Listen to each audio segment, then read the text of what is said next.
जीवन के लिए खुशी का मंत्र। बहुत समय पहले की बात है। गंगा नदी के किनारे एक पीपल का पेड़ था। पहाड़ों से उतरती गंगा अपने पूरी वेग से बह रही थी। अचानक पेड़ से दो पत्ते नदी में आकर गिर गए। एक पत्ता तिरछा गिरा और एक पत्ता सीधा गिरा। जो पत्ता तिरछा गिरा था वो जिद पर अड़ गया कि कहने लगा कि आज चाहे जो कुछ हो जाए, मैं इस नदी को रोक कर ही रहूँगा।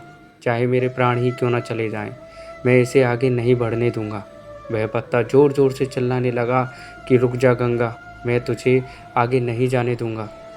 पर नदी तो बहती ही जा रही थी। नदी को तो पता ही नहीं था कि कोई पत्ता उसे रोकने का प्रयास कर रहा है। इधर पत्ते की जान पर बनाई थी। वह लगातार संघर्ष कर रहा था।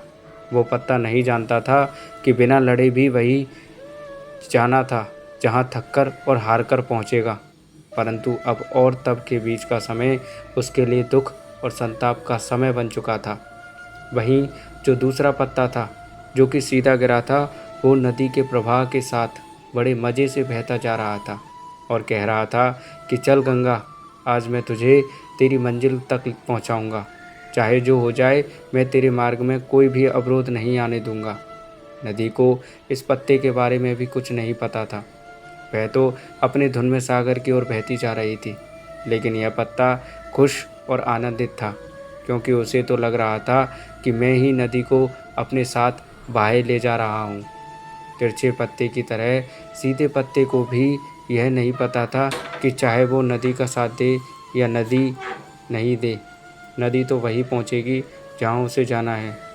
पर अब और तब के बीच का समय उसके लिए आनंद का समय बन चुका था।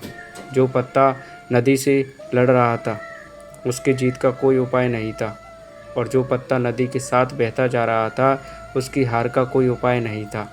तो दोस्तों, ये कहानी हमें यह सिखाती है कि जिस दिन हम लड़ना छोड़ देते हैं, उस दिन से हम जीना शुरू कर देते हैं।